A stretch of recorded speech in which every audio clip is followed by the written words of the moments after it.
नमस्कार दोस्तों, मेरा नाम है भालचंद्र। ब्रह्मांड सिद्धेश्वर में आप सभी का स्वागत है। आज के इस वीडियो में हम चर्चा करेंगे वृषभ राशि का जनवरी 2023 का संपूर्ण राशिफल। कैसे होंगे ग्रह योग, कैसे होंगे ग्रहों के राशांतर और वो आपके राशि पर किस प्रकार से असर करने वाले हैं, कौन से निर्णय आपको लेने हैं, कौन से निर्णय आपको डालने हैं, आपके जीवन का ऐसा कौन सा क्षेत्र है जो कि सबसे ज़्यादा प्रभावित होने वाला है, सभी के बारे में डिटेल में चर्चा इस वीडियो में हम करने वाले हैं। अपना जो चैनल है ब्रह्मांड सिद्धि एस्ट्रो, इस चैनल पर मेष राशि से लेकर मीन राशि तक की जो सभी 12 राशियां हैं, इन सभी 12 राशियों का जनवरी 2023 का राशिफल क्या होगा, इस विषय पर वीडियो अपलोड हो रहे हैं। आप उसका आनंद जरूर लीजिए। तो आज की इस वीडियो में हम चर्चा करेंगे वृषभ राशि के बारे में। शुरुआत हम सूर्य से करेंगे। सूर्य जो ग्रह है, यह सूर्य ग्रह आपके राशि का चतुर्थेश भी है, जो कि आपके अष्टम भाव में भ्रमण कर रहा है। और दिनांक 15 तारीख के बाद यह जो सूर्य है, यह सूर्य आपके भाग्य भाव में भ्रमण करेगा। तो पिछले करीबन 10-12 दिनों में या फिर पिछले करीबन 3-4 महीनों में आपने देखा होगा कि घर के जो हालात हैं वो ठीक नहीं चल रहे हैं। छोटी मोटी बातों को लेकर घर के जो लोग हैं और आप में जो प्रॉब्लम कॉम्प्लिकेशन हो रहे हैं, छोटी मोटी बातों को लेकर घर पर थोड़े से कलह की बातें भी हो रही है। लेकिन इस महीने के करीबन 15-16 तारीख के बाद का जो समय है वो आपके लिए काफ़ी अच्छा और महत्वपूर्ण साबित होगा। घर के जो लोग हैं उनके साथ आपकी जो इंटरेक्शन है वो काफ़ी अच्छी देखी जाएगी। उसी प्रकार जो भी आप काम कर रहे हो, जिस भी प्रकार का आप काम कर रहे हो, मतलब अगर आप नौकरी कर रहे हो या फिर व्यवसाय कर रहे हो, दोनों में भी प्रसिद्ध होना या फिर आपका जो काम है समाज के सामने आना, इस प्रकार की जो बातें हैं वो हो सकती है। उसी प्रकार भविष्य के बारे में कुछ अच्छी सोच, कुछ अच्छे विचार भी आपके लिए आ सकते हैं, जो कि काफ़ी अच्छी बात होगी। तो इस महीने की करीबन 16-17 तारीख के बाद का जो समय है वह रवि के लिए रवि के बारे में आपके लिए काफ़ी ज़्यादा शुभ फलदायी साबित होगा। इसके बाद हम चर्चा करेंगे मंगल ग्रह के बारे में। अब ये जो मंगल ग्रह है, ये मंगल ग्रह आप ही के राशि में भ्रमण कर रहा है और पिछले करीबन 2-3 महीने में आपने देखा होगा कि जो स्ट्रेस है वो काफ़ी ज़्यादा बढ़ चुका है। हालांकि आप बहुत ज़्यादा एक्टिव भी हो रहे हो, लेकिन स्ट्रेस लेवल आपका काफ़ी बढ़ रहा है और स्ट्रेस टेंशन काफ़ी आने के कारण जो आपकी जो मनस्थिति है वो काफ़ी इतनी अच्छी नहीं है। हालांकि आपकी जो राशि है वो काफ़ी बैलेंस्ड है, लेकिन स्ट्रेस काफ़ी आने के कारण आपको सूझ नहीं रहा है कि बातें जो है वो किस प्रकार से आगे की जाए। लेकिन इस महीने के करीबन 12-13 तारीख के बाद ये जो मंगल आप ही के राशि में भ्रमण कर रहा है, जो कि मार्गस्थ होने जा रहा है, आपके लिए काफ़ी अच्छी खबर है।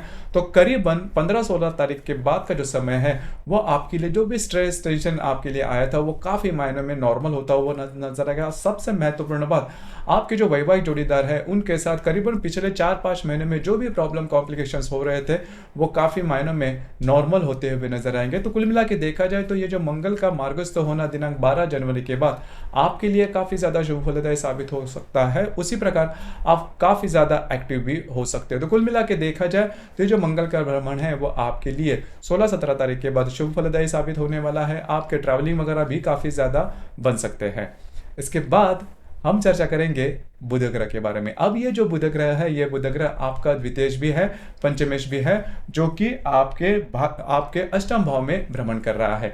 तो यहाँ पर जो 2-3 बातें हैं उसके ऊपर थोड़ा सा ध्यान देना आवश्यक है। पहले तो सबसे महत्वपूर्ण बात, आप थोड़ा सा इन्वेस्टमेंट के बारे में थोड़ा आपको ध्यान देना होगा। पैसे के मामले में छोटे मोटे प्रॉब्लम आपको आ सकते हैं, लेकिन इजी मनी मिलने की संभावना बहुत ही ज़्यादा बन रही है। तो जो बुध का भ्रमण है वो आपके लिए काफ़ी ज़्यादा शुभ फलदायी साबित होगा। उसी प्रकार अगर आप शेयर मार्केट में डील करते हो तो भी आपको कुछ अच्छे लाभ वगैरह मिल सकते हैं। लेकिन अगर आप किसी के रिलेशनशिप में हैं तो वहां पर छोटी मोटी बातों को लेकर तकरार हो सकती है, कॉम्प्लिकेशंस आ सकते हैं, उसी के ऊपर आपको थोड़ा ध्यान देना होगा। उसी प्रकार अगर आप किसी के उसी प्रकार जो महिला गर्भवती है उनके लिए भी ये जो संपूर्ण महीना है वो आपको हेल्थ के बारे में थोड़ा ध्यान देना होगा। जो विद्यार्थी वर्ग है उनके लिए भी अगर कहा जाए तो जो भी आप शिक्षा ले रहे हो उसके बारे में आपको थोड़ा सा ज़्यादा एफर्ट देने होंगे। इसके बाद हम चर्चा करेंगे गुरु ग्रह के बारे में। अब ये जो गुरु ग्रह है, ये गुरु ग्रह आपके लाभ भाव में भ्रमण कर रहा है स्वयं के राशि में। अब ये जो गुरु का जो भ्रमण है, हालांकि ये जो गुरु है वो अभी मार्गस्थ हो चुका है और ये गुरु पंचम दृष्टि से आपके तृतीय भाव को देखेगा, सप्तम दृष्टि से आपके पंचम भाव को देखेगा और नवम दृष्टि से आपके सप्तम भाव को देखेगा। तो जो भी प्रॉब्लम कॉम्प्लिकेशन पिछले करीबन 3-4 महीने से चालू थे वो काफ़ी मायने में नॉर्मल होते हुए नजर आएंगे। और सबसे इंपॉर्टेंट महत्वपूर्ण बात, आपको जो लाभ लाभ के बारे में जो भी रुकावटें आई थी वो काफ़ी मायनों में नॉर्मल होती हुई नजर आएगी। तो जो गुरु गुरु का भ्रमण है वो आपके लिए कई मायनों में अच्छी जो बातें हैं वो दे सकता है। पहली सबसे महत्वपूर्ण बात, लाभ के बारे में कुछ अच्छे जो रिजल्ट्स है वो मिल सकते हैं। जो आपके मित्र परिवार है उनसे भी आपको काफ़ी अच्छी मदद मिल सकती है। उसी प्रकार जो काम आप हाथ में लोगे वो पूरे होते हुए नजर आएंगे। आपकी जो वैवाहिक जोड़ीदार है उनमें और आप में जो इंटरेक्शन है वो काफ़ी अच्छी देखी जा सकती है। तो गुरु का जो भ्रमण है वो काफ़ी मायनों में आपके लिए शुभ फलदायी साबित होगा। इसके बाद हम चर्चा करेंगे शुक्र ग्रह के बारे में। अब ये जो शुक्र ग्रह है, ये शुक्र ग्रह आपके राशि का स्वामी भी है, आपका षष्ठेश भी है, जो कि आपके भाग्य भाव में भ्रमण कर रहा है और दिनांक 23 तारीख के बाद यह आपके दशम भाव में भ्रमण करेगा। अब ये जो शुक्र जो कि आपके भाग्य भाव में भ्रमण करेगा आपके लिए बहुत ही ज्यादा शुभ फलदायी साबित होगा। सबसे पहले और महत्वपूर्ण बात, जो भी आपका कार्य क्षेत्र है या फिर इस महीने में आप बहुत ही ज्यादा एक्टिव हो जाओगे, आपका घूमना फिरना ज्यादा हो सकता है। उसी प्रकार जो काम आप हाथ में लोगे वो पूरे होते हुए नजर आएंगे। आपको लक का साथ काफी अच्छे तरीके से मिल सकता है। खास करके जो भी आपका कार्य क्षेत्र है उससे रिलेटेड कुछ अच्छी बातें हो सकती है।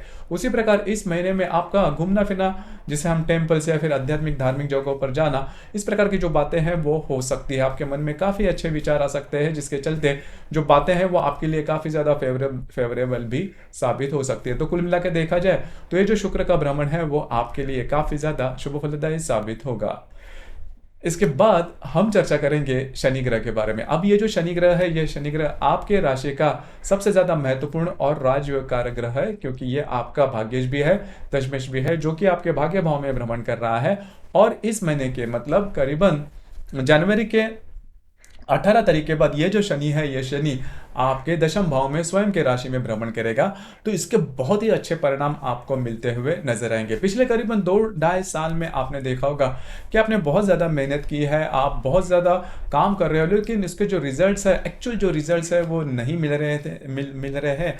लेकिन ये जो शनि जैसे ही आपके दशम भाव में भ्रमण करेगा, तो 18 तारीख को ये शनि आपके दशम भाव में भ्रमण करेगा, लेकिन इतने जल्दी उसके रिजल्ट नहीं मिलेंगे।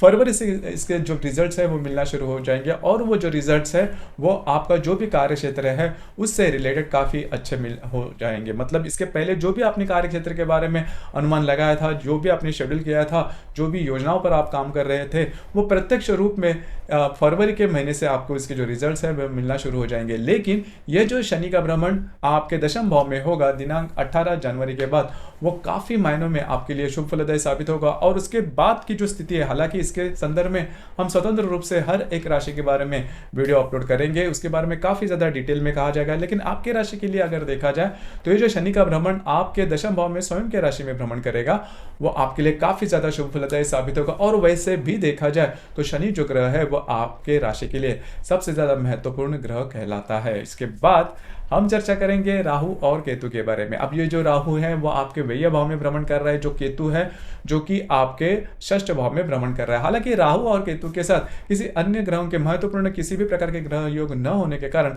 कोई बड़े इसके बारे में आपको रिजल्ट्स नहीं मिलेंगे, जो कि काफी अच्छी बात होगी। लेकिन एक बात तो तय है कि राहु के आपके व्यय भाव में भ्रमण करते हुए आपको किसी भी प्रकार के किसी की कोई कमिटमेंट या प्रॉमिसेस इस दरमियान बिल्कुल भी नहीं करना। अब हम चर्चा करेंगे ग्रह योग, ग्रहों के जो योग होते हैं उसके जो परिणाम है वो किस प्रकार से आपको इस महीने में मिल सकते हैं। जैसे कि इस महीने के 5 तारीख को रवि और हर्षल का त्रिकोण योग होने जा रहा है। रवि जो कि आपके अष्टम भाव में भ्रमण कर रहा है, उसके साथ आपके व्यय भाव का जो हर्षल है वो त्रिकोण योग करने जा रहा है। तो ये जो 5 तारीख को ये जो ग्रह योग है वो होने वाला है। आपको कुछ अच्छे लाभ वगैरह मिल सकते हैं, अनपेक्षित लाभ जिसे हम कहते हैं, अनएक्सपेक्टेड लाभ वगैरह मिलने की संभावना इन दिनों में काफी ज्यादा बन रही है। हालांकि अष्ट या फिर व्यय भाव में होने वाला रवि हर्षल का जो त्रिकोण योग है, इसके जो परिणाम है वो बहुत ज्यादा आपको नहीं मिलेंगे, लेकिन छोटे मोटे परिणाम आपको मिलते हुए नजर आएंगे। उसी प्रकार दिनांक 7 तारीख को रवि और बुध की युति होने जा रही है आपके अष्टम भाव में। अब यहाँ पर 2-3 बातें उसके ऊपर ध्यान देना आवश्यक है। इस 9 तारीख के आसपास आपको कुछ बहुत ही अच्छे लाभ मिल सकते हैं, आप जरूर उसके बारे में सोचिए। उसी प्रकार अगर आप कोई नया घर लेना चाहते हैं, नई वास्तु लेना चाहते हैं, वास्तु में कुछ रिनोवेट करना चाहते हैं, तो उसके बारे में कुछ अच्छी बातें, कुछ अच्छी खबर, आपको कुछ अच्छे अपॉर्चुनिटी वगैरह इन दिनों में आ सकते हैं। 9 तारीख को ये जो रवि बुध की युति आपके अष्टम भाव में होने जा रही है। उसी प्रकार दिनांक 8 तारीख को बुध और हर्षल का त्रिकोण योग होने जा रहा है। अब ये जो बुध है जो कि आपके अष्टम भाव में भ्रमण कर रहा है। जो हर्षल है वो आपके व्यय भाव में भ्रमण कर रहा है। दोनों की युति जो है वो दिनांक 8 तारीख को होने जा रही है। बहुत ही अच्छी और महत्वपूर्ण युति है। इसमें आपके कुछ अच्छी इन्वेस्टमेंट वगैरह हो सकती है, कुछ अच्छे रिटर्न्स आपको मिल सकते हैं, कुछ अच्छी नई आइडियाज आपको मिल सकती है।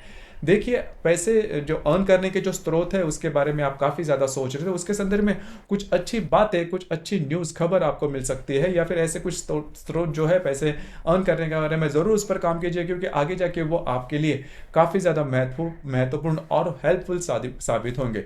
उसी प्रकार अगर आप किसी के रिलेशनशिप में हैं और किसी वजह से आप दोनों में प्रॉब्लम कॉम्प्लिकेशन आ रहे हैं, तो वो भी काफ़ी मायनों में नॉर्मल होते हुए नजर आएंगे। अगर आपको नई रिलेशनशिप बनानी है तो भी ये जो बुध हर्षल का त्रिकोण योग है वो आपके लिए काफ़ी ज़्यादा महत्वपूर्ण और शुभ फलदायी साबित होगा। इसके बाद हम चर्चा करेंगे दिनांक 9 तारीख को शुक्र और मंगल का त्रिकोण योग भी होने जा रहा है। मंगल जो कि आप ही के राशि में भ्रमण कर रहा है और जो शुक्र आपके भाग्य भाव में भ्रमण कर रहा है, दोनों का त्रिकोण योग होने जा रहा है। काफी ज्यादा महत्वपूर्ण और शुभ फलदायी यह योग है, दिनांक 9 तारीख को होने जा रहा है। इसमें अगर आप विवाहित हो तो आपकी जो वैवाहिक जोड़ीदार है उनके साथ आपकी जो हारमोनी है वो बहुत ही अच्छी देखी जाएगी। हालांकि इन दिनों में आपका थोड़ा घूमना फिरना हो सकता है, आपकी जो वैवाहिक जोड़ीदार है उनके साथ भी कहीं घूमना फिरना हो सकता है। दोनों में जो हारमोनी है, जो अंडरस्टैंडिंग है, वो काफ़ी अच्छी देखी जा सकती है। कुछ अच्छी बातें हो सकती है, कुछ अच्छे लाभ वगैरह मिलने की संभावना भी इन दिनों में काफ़ी अच्छी बनती है।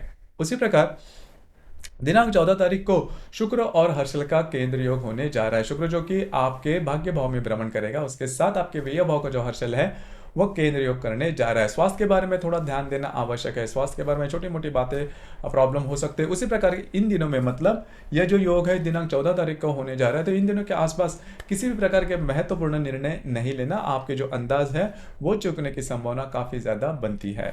उसी प्रकार दिनांक 22 तारीख को शुक्र और शनि की युति होने जा रही है। शुक्र जो कि आपके दशम भाव में है, उसके साथ शनि जो है वो युति योग करने जा रहा है। बहुत ही अच्छी और बहुत ही महत्वपूर्ण और शुभ फलदायी युति है क्योंकि आपके राशि का जो राजयोग कारक ग्रह है शनि और आपके राशि का स्वामी शुक्र, दोनों की युति वो भी आपके दशम भाव में होने जा रही है। अब ये जो योग है सबसे ज्यादा महत्वपूर्ण, काफी ज्यादा शुभ फलदायी माना जाता है।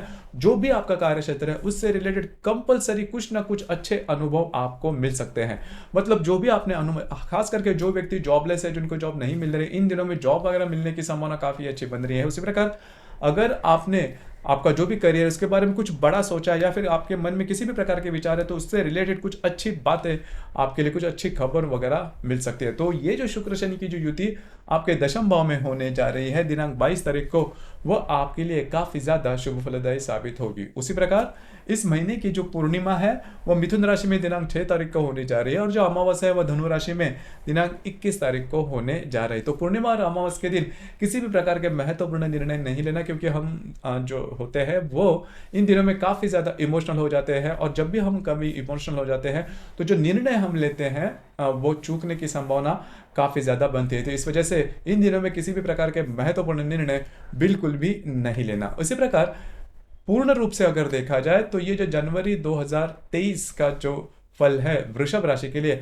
वो काफी ज्यादा महत्वपूर्ण और शुभ फलदायी साबित होगा। पिछले 2-3 महीनों की अगर तुलना की जाए या फिर 3-4 महीनों की अगर तुलना की जाए तो स्ट्रेस टेंशन जो भी आप पर आया था, बना हुआ था, किन्हीं वजह से के कारण, मतलब वो आपके कार्य क्षेत्र के बारे में हो सकता है, रिलेशनशिप के मामले में हो सकता है, किसी भी क्षेत्र के मामले में वो काफी ज्यादा नॉर्मल होता हुआ नजर आएगा। तो ये जो संपूर्ण जो महीना है जनवरी 2023 का वो आपके लिए शुभ फलदायी साबित होगा।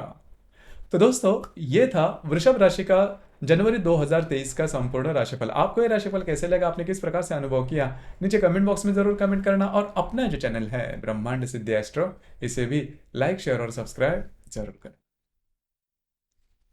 धन्यवाद।